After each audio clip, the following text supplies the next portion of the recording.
پہلے current affair کے طور پر اس ویک میں جو سب سے بڑا ایک انٹرنیشنل افیئر وہ سویڈن کے اندر ایک مخبوط الحال شخص نے قرآن حکیم کو آگ لگائی، نعوذ باللہ من ذالک، اعلانیہ، اور یہ سب کچھ اس نے وہاں کی جو کورٹ ہے اور پولیس یعنی جتنے ریاستی ادارے ہیں ان کی سرپرستی میں سب کچھ کیا، فریڈم آف ایکسپریشن کے نام کے اوپر۔ اسی قسم کا ایک واقعہ آلموسٹ 6 مہینے پہلے بھی سویڈن کے اندر ہی ہوا تھا، ترکی کی ایمبیسی کے باہر، اور اس میں بھی اس قسم کی غلیظ حرکت کی گئی تھی۔ اس وقت بھی بہت زیادہ پروٹیسٹ ہم نے کیا اور پوری دنیا کے اندر اس حوالے سے احتجاج ہوئے، حکومتی لیول کے اوپر بھی، عوام الناس کے لیول کے اوپر بھی۔ اس دفعہ بھی کافی سخت رسپانس آیا ہے۔ سب سے زیادہ اچھا رسپانس تو آیا ہے عراق اور ایران کی طرف سے۔ عراق والوں تو ان کی ایمبیسی کے اندر داخل ہو گئے، وہاں پہ توڑ پھوڑ نہیں کرنی چاہیے، لیکن بہرحال جو انہوں نے یہ کہا کہ اس کو یہاں سے نکالیں سفیروں کو ان کے، یہ تو سارے مسلمان ملکوں کو کرنا چاہیے، 60 کے قریب مسلمان ملک ہیں۔ ابھی OIC نے بھی اپنا اجلاس اسپیشل بلایا ہے، میرا خیال ہے اس میں پہلا ڈیسیژن یہی ہونا چاہیے کہ ان کے جو ایمبیسیڈرز ہیں ان کو فارغ کیا جائے۔ دوسری طرف یورپین یونین جو ہے وہ اعلانیہ یہ بات کر رہی ہے کہ ہمارا اس واقعے کے ساتھ کوئی تعلق نہیں ہے۔ انہیں اس واقعے کی سنگینی کا اندازہ ہو گیا ہے کہ یہ معاملہ زیادہ بگڑ گیا، اس وجہ سے وہ اسے ایک مذمت کے اعتبار سے ہی اپنی سٹیٹمنٹ جاری کر رہے ہیں۔ رشیا کی طرف سے بھی سخت مذمت ہوئی ہے، ایران کی طرف سے بھی، ترکی کی جانب سے بھی، پاکستان کی طرف سے بھی۔ کل رات کے جتنے ٹی وی چینلز تھے ان پہ پہلی جو خبر تھی 9 بجے کی خبر نامے کے اندر وہ یہی تھی، اور یہ واقعات آلموسٹ 2011 سے زیادہ شروع ہوئے، آلموسٹ 12 سال پہلے، کہ جو گستاخانہ کارٹونز اور فلمز کا سلسلہ شروع ہوا۔ اس وقت سے مسلسل میں نے مختلف مواقع کے اوپر ویڈیوز ریکارڈ کروائی ہیں۔ اس حوالے سے مسلم عوام کو کیا کرنا چاہیے، مسلمانوں کے حکمرانوں کو کیا کرنا چاہیے، اور OIC کو کیا کرنا چاہیے، یہ پورے کا پورا نیریٹو میں نے 1.5-2 گھنٹے کے اندر ریکارڈ کروایا ہوا ہے۔ کاؤنٹر نیریٹو آن گستاخانہ کارٹون اور فلمز، یا YouTube پہ جا کے لکھیں تو میری تفصیلی ویڈیو کھل جائے گی۔ اب بار بار ان باتوں کو ریپیٹ کرنے کا فائدہ کوئی نہیں ہے۔ اصل چیز یہ ہے کہ ہم اس قسم کے جتنے واقعات ہیں ان سے میسج کیا لرن کر رہے ہیں۔ اس کے پیچھے موٹیوز ڈیفرنٹ ہوتے ہیں۔ ہمیشہ ایسا نہیں ہوتا کہ کوئی اسلام کے ساتھ کسی کو چڑ ہوتی ہے، بعض اوقات ان کی اپنے پولیٹیکل ایشوز بھی ہوتے ہیں۔ یعنی اس وقت یہ جو کچھ سویڈن کے اندر ہو رہا ہے یہ پولیٹیکل ایک ایشو ہے۔ سویڈن جو ہے وہ نیٹو میں شمولیت اختیار کرنا چاہتا ہے، آلموسٹ 50 کے قریب ملک اس میں شامل ہیں، اور ان کا رول یہ ہے کہ جب تک سارے کے سارے ملک ایگری نہ کریں اس وقت تک کسی نئے ممبر کو وہ ایکسیپٹ نہیں کرتے۔ تو سوائے ترکی کے کوئی بھی اس کی مخالفت نہیں کر رہا، صرف ایک ملک ترکی ہے جو مخالفت کر رہا ہے کہ سویڈن کو نیٹو میں نہیں ہونا چاہیے، اور اس کے پیچھے بھی کوئی اسلام ریزن نہیں ہے، ان کی بھی اپنی ایک پولیٹیکل اختلاف ہے سویڈن کے ساتھ۔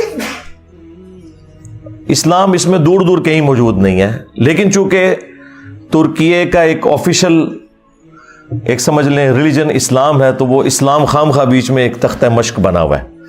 وہ ترکی کو تکلیف دینے کے لیے قرآن پاک کو آگ لگا رہے ہیں، اپنے زوم میں وہ سمجھ رہے ہیں کہ ہم ان کو اس اعتبار سے ٹارچر کر رہے ہیں، لیکن وہ تو پوری دنیا میں آلموسٹ 2 ارب کے قریب مسلمان ہیں، وہ ٹارچر ہو رہے ہیں۔ بہرحال یہ حکمرانوں کے ملکوں کے اپنے ایشوز ہوتے ہیں بعض اوقات، اور بعض اوقات ظاہر ہے کہ اسلام دشمنی بھی ہے، اور اس میں کوئی اس اعتبار سے کافروں سے کوئی گلہ شکوہ کرنے کی ضرورت نہیں ہے. یہ اللہ تعالیٰ نے شروع سے ہی دو اسکول آف تھاٹ دنیا میں رکھے ہیں. ایک وہ لوگ ہیں جو رحمان کے ماننے والے ہیں، دوسرے شیطان کے ماننے والے ہیں. اور یہ کشمکش تو انبیاء کرام علیہ السلام کی موجودگی میں بھی جاری رہتی ہے اور قیامت تک جاری رہے گی.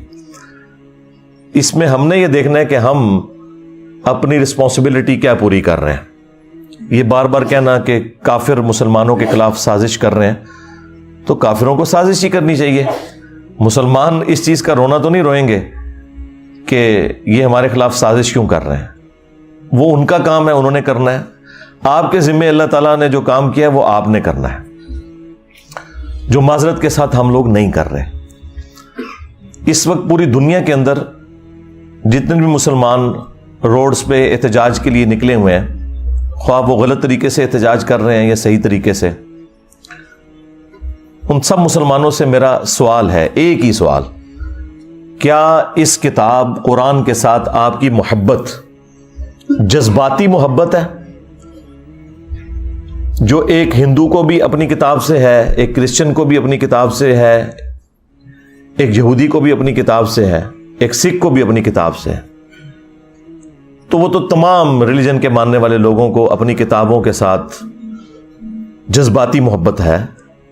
اس کے پیچھے کوئی علمی دلیل نہیں ہوتی سوائے اس کے کہ وہ ایسے خاندان میں پیدا ہوئے ہوتے ہیں کہ جن کا ریلیجن وہ ہوتا ہے. اگر تو یہ والی محبت ہے تو اس طرح کی محبت تو اللہ تعالیٰ کو نہیں چاہیے. اور اگر آپ کی واقعی اس کتاب کے ساتھ علمی محبت ہے، آپ نے پورے ہوش و حواس کے ساتھ اس کو ورڈ آف گاڈ مانتے ہوئے، اللہ کا کلام مانتے ہوئے ایکسیپٹ کیا ہے، اور محمد رسول اللہ صلی اللہ علیہ وآلہ وسلم کو خاتم النبیین مانا ہے، تو پھر آپ کی عقیدت اس دین کے ساتھ، اس کتاب کے ساتھ، وہ جذباتی نہیں بلکہ علمی ہونی چاہیے. جذباتی محبت تو پھر بھی ختم ہو جاتی ہے. علمی محبت جو آپ نے پورے وثوق کے ساتھ، دلائل کے ساتھ حاصل کی ہوتی ہے نا، وہ کبھی بھی ختم نہیں ہوتی. تو میرا تو اپنا پوائنٹ آف ویو یہ ہے کہ مسلمانوں کی اکثریت 99.99% لوگ قرآن حکیم کے ساتھ صرف جذباتی محبت رکھتے ہیں، علمی محبت نہیں رکھتے. اب آپ پوچھیں گے کہ اتنی بڑی سٹیٹمنٹ کے پیچھے دلیل کیا ہے؟ تو صرف ایک دلیل، اور وہ یہ ہے کہ کتنے مسلمان ہیں جنہوں نے قرآن کو اپنی نیٹو لینگویج میں ترجمے کے ساتھ پڑھا ہے، یہ جاننے کے لیے کہ میرا رب مجھ سے کیا چاہتا ہے. اگر تو یہ علمی محبت ہوتی تو یہ کام کر لیا جاتا. آپ کا کوئی دوست بھی فورن ملک سے اپنی لینگویج کے اندر خط لکھے تو آپ 50 بندے ڈھونڈیں گے جو آپ کو ترجمہ کر کے یہ بتائیں کہ وہ آپ سے کیا کہنا چاہ رہا ہے. کتنے ڈالر تو نہیں بھیج دیتے. ہاں، یہ بھی ہو سکتا ہے نا کہ ہو سکتا ہے ریمیٹنس میرے لیے بھجوائیں اور مجھے پتہ نہ چل رہا ہو. لیکن قرآن وہ مظلوم کتاب ہے کہ جو دنیا میں سب سے زیادہ پڑھی جاتی ہے، لیکن اس کا تاریک پہلو یہ ہے کہ دنیا میں سب سے زیادہ بغیر سمجھ کے پڑھی جانے والی کتاب اگر کوئی ہے نا تو وہ یہ کتاب ہے. سب سے زیادہ بغیر سمجھ کے. اس وقت بمشکل 15 سے 20% مسلمان ہیں جو بائی برتھ عربی ہیں. باقی تو 85% کے قریب مسلمان جو ہیں وہ اجمی ہیں، ادر دین عرب ہیں، اور ان کی نیٹو لینگویج عربی نہیں ہے. اور ان میں سے بھی کتنے لوگ ہیں جو سیکھتے ہیں. تو اگر علمی محبت ہے مسلمانوں کی تو یہ جو پروٹیسٹ ہو رہا ہے یہ اپنی جگہ. سب سے پہلے تو اپنے خلاف پروٹیسٹ کریں نا کہ ہم نے اس کتاب کے ساتھ کیا کیا ہے. ہماری عوام نے، ہمارے علماء نے. عوام نے اسے مردے بخشوانے کا ذریعہ مان لیا ہوا ہے، بس اس سے زیادہ کچھ نہیں ہے. یا زیادہ سے زیادہ کسی نے چھلانگ ماری تو ناظرہ، کسی نے تھوڑی لمبی چھلانگ ماری تو بچے کو حفظ کروا دیا، ایک طوطا بنا دیا جسے کچھ نہیں پتا، اور وہ اس امید میں ہے کہ یہ حافظ قرآن ہمیں ساتھ لے کے جائے گا. کتنے لے کے جائے گا یہ آگے جا کے پتا چلے گا. بھائی یہ جو ابو داؤد کی حدیث المستدرک للحاکم میں جو حدیث موجود ہے، مشکات کے اندر بھی موجود ہے، حافظ قرآن کی فضیلت کے اعتبار سے وہ اس حافظ کے لیے جس نے قرآن کے حلال کو حلال اور حرام کو حرام جانا. جس حافظ قرآن کو یہ پتہ ہی نہیں قرآن میں کیا لکھا ہوا ہے تو وہ یہی کرے گا نا کہ رمضان کے دنوں میں چھوٹی چھوٹی وہ خشخشی داڑھی رکھ لے گا اور تراویح پڑھائے گا مسجد کے اندر جا کے, اینڈ پہ معاوضہ وصول کرے گا اس کا, اور عید والے دن جا کے شیو کروا دے گا اور پھر اگلے رمضان میں دہاڑی لگانے کا انتظار کرے گا. زیادہ تر حافظ تو ایسے ہی ہیں. اور جو آپ کو باعمل حافظ قرآن نظر آ رہے ہیں تو ہمارے علماء کا بھی باعمل ہونا یہ ہے کہ کوئی پگڑی یا داڑھی رکھ لے اور شلوار ٹخنوں سے اوپر کر لے یا ہاتھ میں تسبیح پکڑ لے. یہ تو ایک چھوٹا سا جز ہے عمل کا. باعمل حافظ قرآن یہ ہے کہ جو قرآن کی تعلیمات کو منوان اسی طریقے سے تسلیم کرتا ہے اور اس پر عمل کرتا ہے. تو عمل تو اسی صورت میں کرے گا نا جب اسے پتا ہوگا کہ قرآن کے اندر کیا لکھا ہوا ہے. جب مسلمان کو یہ پتہ ہی نہیں قرآن میں کیا لکھا ہے, اس نے عمل کہاں سے کرنا ہے؟ اب جن لوگوں کو سمجھ تھی, یعنی علماء کا طبقہ جن کا کام تھا کہ وہ عوام الناس کو دین سکھاتے, وہ الٹا اسلام کے دشمن بن گئے انجانے میں, یا ہو سکتا ہے بعض جان بوجھ کے بھی ایسے کرتے ہوں کہ انہوں نے پبلک میں یہ مشہور کر دیا کہ قرآن و حدیث ڈائریکٹ نہ پڑھنا, گمراہ ہو جاؤ گے. آپ مجھے ایمانداری کے ساتھ بتائیں کہ اگر یہ جملہ کوئی کافر بولے, جیوز میں سے, کرسچنز میں سے, ہندوؤں میں سے, کہ یار قرآن ڈائریکٹ نہ پڑھنا گمراہ ہو جاؤ گے, تو ہم اس کی شکل دیکھ کے یہ فیصلہ کریں گے اچھا یہ ہندو ہے نا اس لیے مجھے کہہ رہا ہے, تو ہم اس کے ساتھ لڑ پڑیں گے کہ تو قرآن کا دشمن ہے. لیکن یہ جو مسلمان نما کافر ہر جمعے کو ممبر پہ چڑھتا ہے اور دنیا میں ملینز آف یہ کفار کے ایجنٹ مولویوں کی شکل میں ممبروں پہ چڑھے ہوئے ہیں, اور آپ کو یہ کہتے ہیں قرآن و حدیث ڈائریکٹ نہیں پڑھنا آپ گمراہ ہو جاؤ گے, اس پہ تو آپ سبحان اللہ کہہ رہے ہوتے ہیں. اس پہ تو میں نے یہ آواز بلند کی ہے نا ان کے خلاف. باقی تو سارے گونگے شیطان ہی بنے رہے ہیں, یہ دبے الفاظ میں بات کرتے ہیں. جی علماء سے جا کے سیکھیں. علماء نے تو خود قرآن نہیں سیکھا وہاں. اور پھر مجھے نہیں سمجھ آتی کہ یہ پبلک کے اندر انہوں نے کیوں مشہور کر دیا ہے کہ جی قرآن ڈائریکٹ نہیں پڑھنا. بھئی قرآن کوئی بھی ڈائریکٹ نہیں پڑھتا, آج تک کسی نے قرآن ڈائریکٹ نہیں پڑھا. ایک مسلمان اردو لنگوسٹک والا جب احمد بریلوی صاحب کا ترجمہ پڑھتا ہے تو وہ قرآن ڈائریکٹ کہاں سے پڑھ رہا ہے؟ وہ تو احمد بریلوی صاحب سے قرآن پڑھ رہا ہے. اگر کوئی ڈائریکٹ اشرف علی تھانوی صاحب کا ترجمہ پڑھتا ہے تو وہ قرآن ڈائریکٹ کہاں سے پڑھ رہا ہے؟ وہ تو اشرف تھانوی صاحب سے قرآن پڑھ رہا ہے. اب کیا دنیا میں کوئی بریلوی یہ جرت کرے گا کہ میں اعلیٰ حضرت احمد بریلوی سے بہتر قرآن کا ترجمہ کر سکتا ہوں؟ کوئی زندہ یا مردہ عالم دین جو بریلوی مکتب سے تعلق رکھتا ہو یہ کلیم کر سکتا ہے کہ میں قرآن کو احمد بریلوی سے بہتر ٹرانسلیٹ کر سکتا ہوں؟ نیور. یا کوئی دیوبندی زندہ یا مردہ یہ کلیم کرے کہ میں اشرف تھانوی صاحب سے بہتر ترجمہ کر سکتا ہوں؟ یا کوئی اہل حدیث کہے کہ میں جونا گڑھی سے بہتر ترجمہ کر سکتا ہوں؟ یا کوئی اہل تشیع میں سے کہ جی میں سید فرمان علی شاہ سے بہتر ترجمہ کر سکتا ہوں؟ تو جب ہم لوگوں کو یہ ریفر کرتے ہیں کہ آپ اپنے اپنے مکاتب فکر کے علماء کے ترجمے پڑھیں تو ہم انہی علماء سے آپ کو پڑھا رہے ہوتے ہیں. یہ جو انہوں نے ڈھکوسلا مچایا نا کہ ڈائریکٹ نہیں پڑھنا گمراہ ہو جائیں گے, انہیں کہ ہم ڈائریکٹ پڑھ ہی نہیں رہے, ہم تو پڑھ رہے ہیں آپ کے بڑوں سے. صحابہ کرام علیہم رضوان میں 1% بھی لوگ نہیں تھے جو لکھنا پڑھنا جانتے تھے. صرف یہ تھا کہ قرآن عربی میں تھا, ان کی اپنی زبان عربی میں تھی. نبی علیہ السلام جب قرآن پڑھتے تھے ان پہ اثر ہو جاتا تھا. آج اگر قرآن آپ کی نیٹو لینگویج کے اندر ہے, آپ بے شک لکھنا پڑھنا بھی نہ جانتے ہو, آپ کو پتہ چل جائے گا قرآن میں لکھا کیا ہوا ہے. مجھے بتائیں یہ 11 ستمبر 2001 ٹوئنز ٹاور کا جو اٹیک ہوا امریکہ میں, اس کے بعد جو ہزاروں لوگ مسلمان ہوئے ہیں پچھلی 2 دہائیوں کے اندر, کیا انہوں نے علماء سے جا کے قرآن پڑھا؟ اور ان کی اوقات تو یہ ہے کہ دوسری اذان کے وقت لوگ مسجد میں آ رہے ہوتے ہیں. انہوں نے انگریزی میں قرآن کا ترجمہ پڑھا, اسلام قبول کر لیا.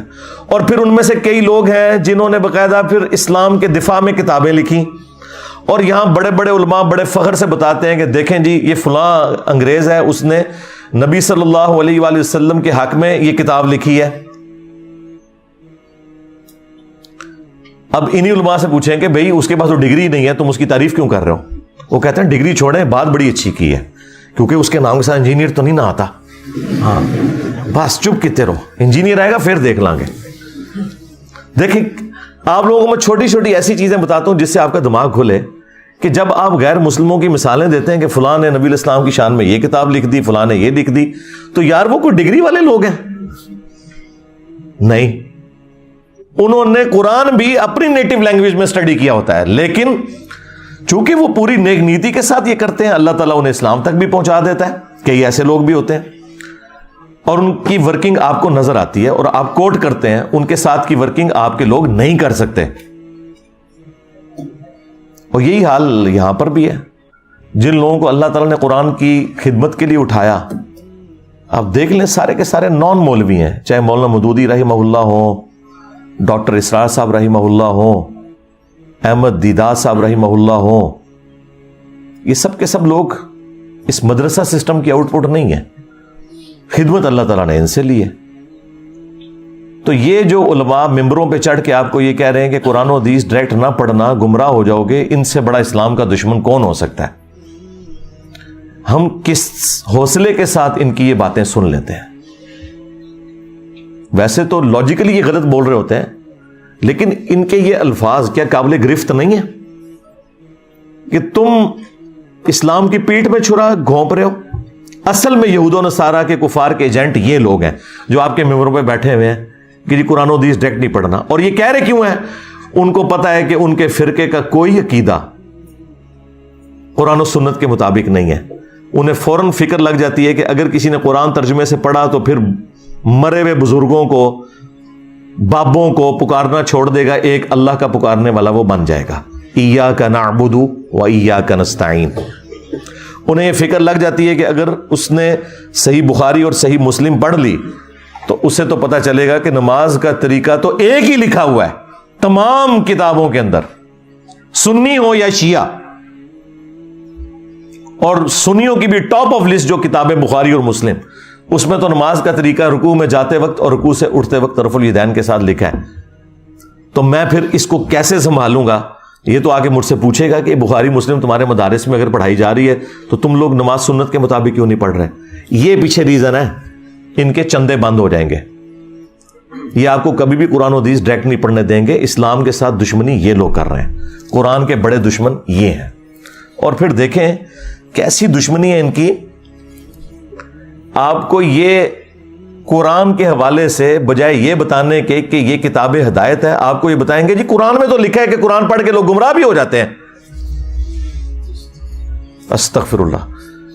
میری یہ بات یاد رکھیے گا, اگر کسی کا یہ عقیدہ ہے کہ قرآن لوگوں کو گمراہ کرتا ہے, ایسا شخص کافر ہے.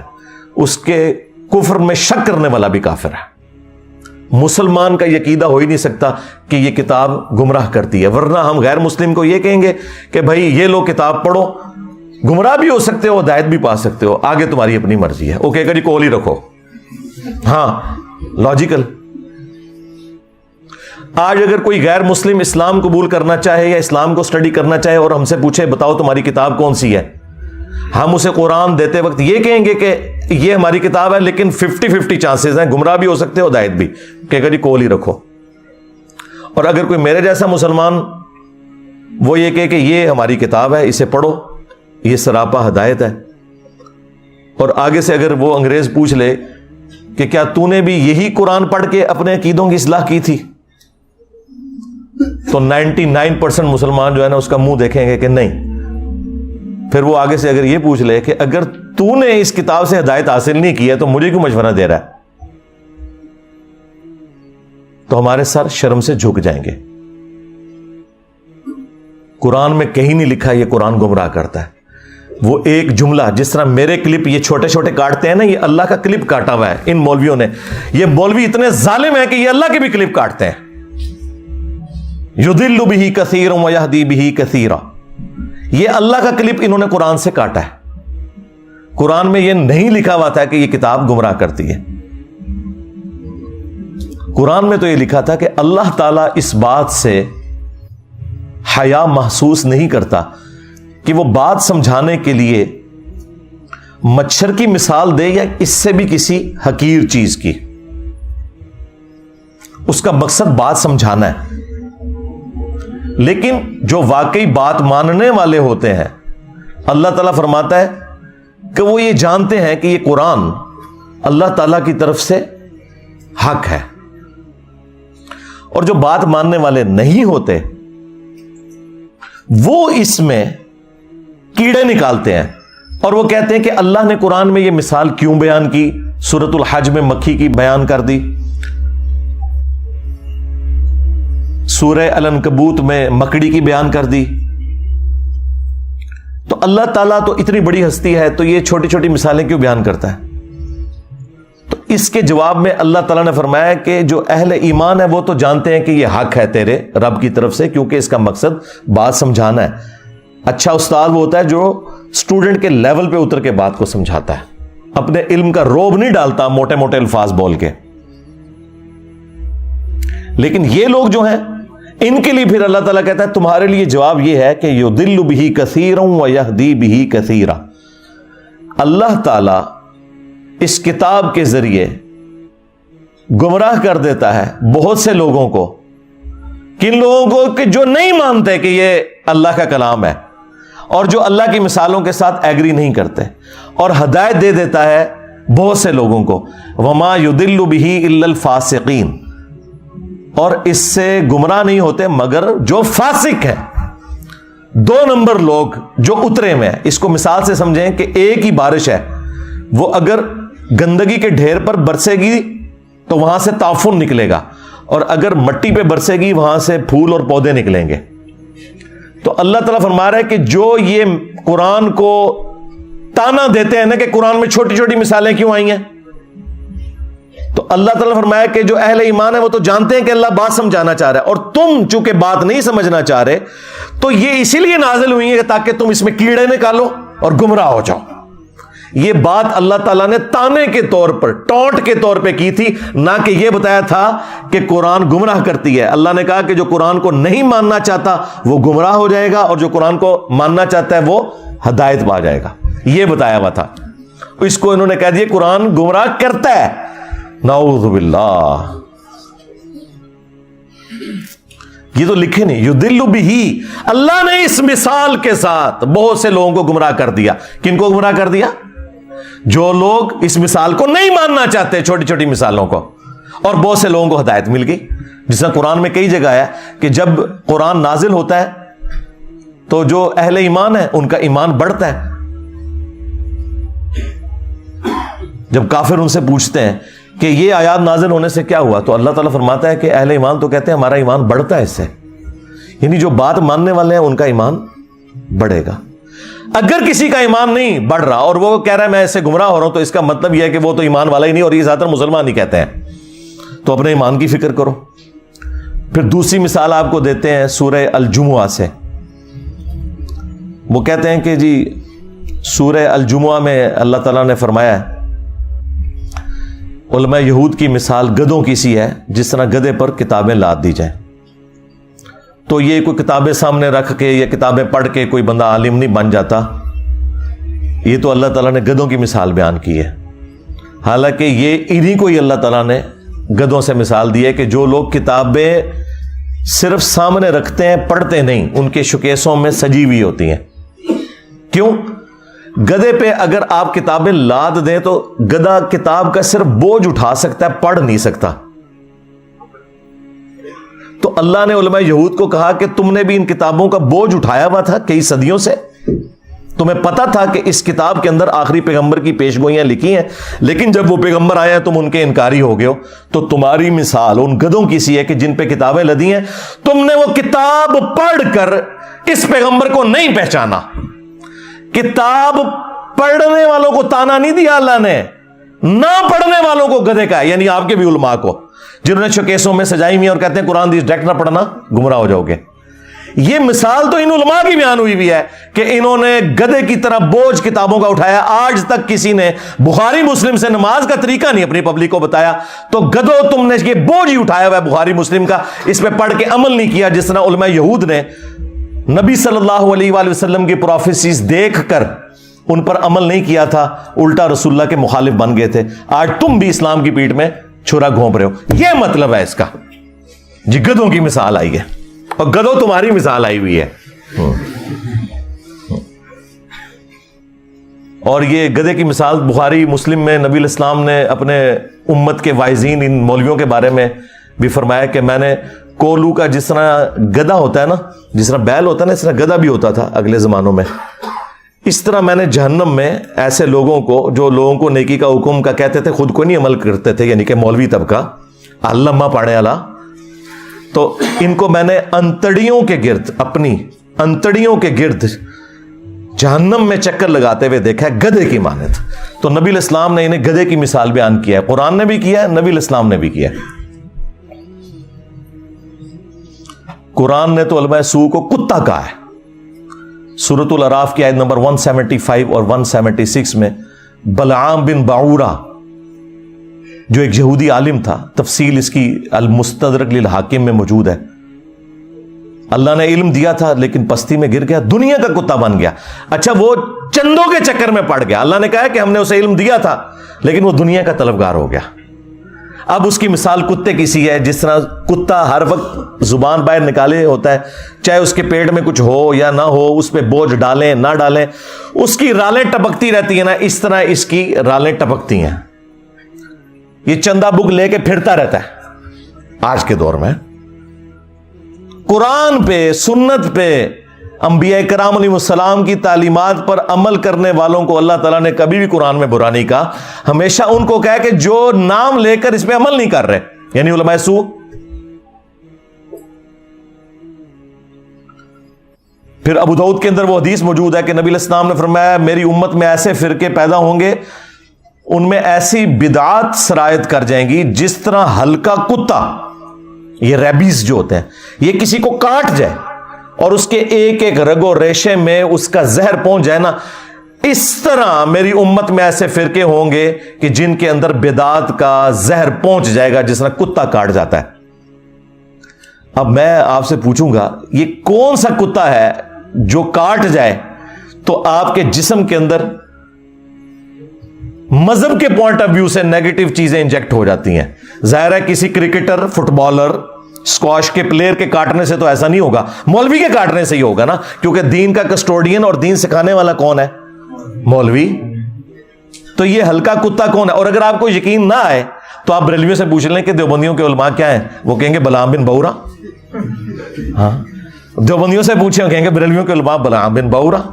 تو میں جو بات کر رہا ہوں اس کے اوپر اجماع امت ہے. ہاں, ذہن میں رکھیے گا, میں نے کوئی ایسی بات نہیں کی ہے کہ جس کے اوپر اتفاق نہ ہو. وہ اپنی اینک لگا کے دیکھ رہے ہوتے ہیں نا, اس لیے ان کو برا لگ رہا ہوتا ہے. آپ کسی بھی مسلمان سے پوچھیں کہ یہ قرآن حکیم میں جو اللہ نے مختلف جگہ پہ فرمایا ہے کہ جو گمراہی کے پیشواں ہیں یہ اپنے ماننے والوں کو اپنے ساتھ جہنم میں لے کے جا رہے ہوں گے, تو اگر کسی بریلوی سے پوچھیں کیا اس سے مراد احمد بریلوی صاحب ہوں گے, کہے گا نہیں نہیں نہیں, یہ تو دیوبندیوں کے بارے ہے. دیوبندیوں سے پوچھیں, وہ کہیں گے احمد بریلوی کے بارے میں, اور یہ کہتے ہیں, وہ کتابوں میں بھی لکھا ہے.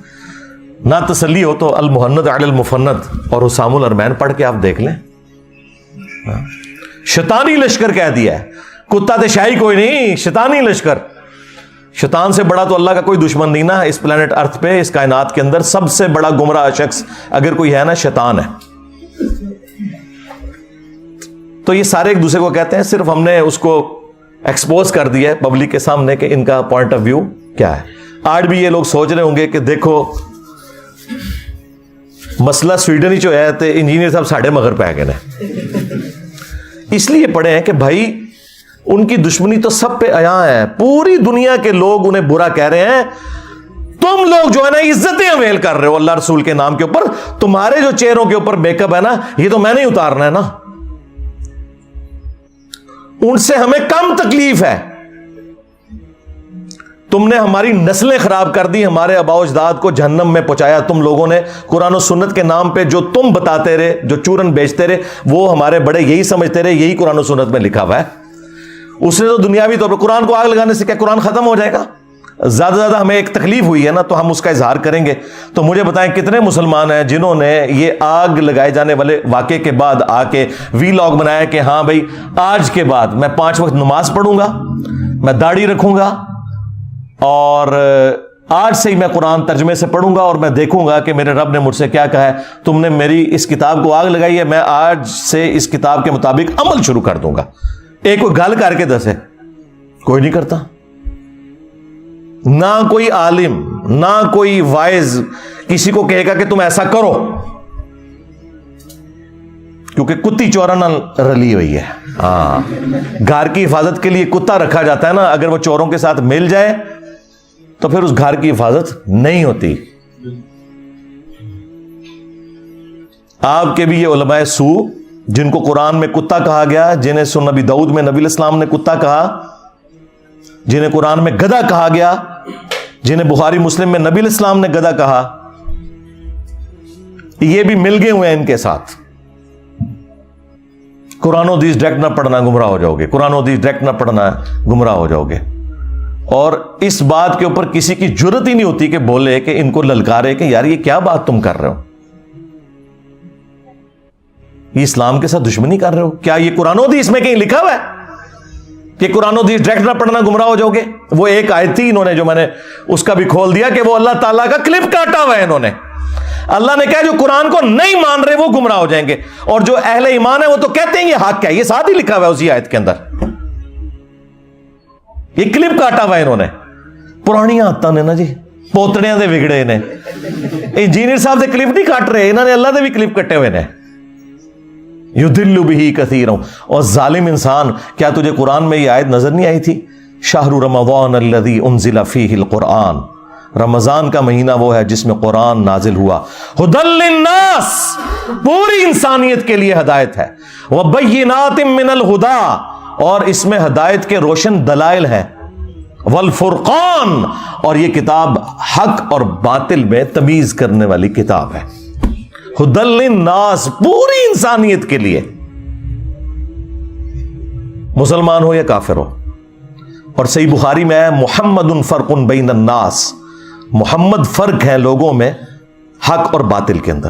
تو دیکھ لیں, نہ انہوں نے قرآن کو پکڑا ہے, نہ محمد صلی اللہ علیہ وآلہ وسلم کی تعلیمات کو پکڑا ہے. اور اگر کوئی پوچھیں تو کہتے جی پیچھے اللہ رسول ہی ہے. ہاں, اللہ رسول پیچھے رکھنے واسطے نہیں ہے, اگے رکھنے واسطے ہے. پیچھے اللہ ہی رسول ہے. عزتیں اویل کی ہیں تم نے اللہ اور اس کے رسول کے نام کے اوپر, عز و جل و صلی اللہ علیہ وآلہ وسلم. چندے کھائے ہیں تم لوگوں نے, جدادیں بنائی ہیں, رسول اللہ صلی اللہ علیہ وآلہ وسلم کے نام پر دھوکہ دے کر لوگوں کو, مکے اور مدینے کے نام کی آوازیں لگا کر تم نے سواریاں سوار کی, لیکن پھینکی جا کے بغداد میں, اجمیر میں, دیوبند میں, بریلی میں. غداری کی ہے تم لوگوں نے, اور دیکھو پھر اللہ تعالیٰ نے تمہارے اوپر بلائے کتنی بڑی چھوڑ دی ہے. جو کہتا ہے کہ میرے نبی عیسیٰ ہے ہی کوئی نہیں, تیرے بابے تھے شے ہی کوئی نہیں.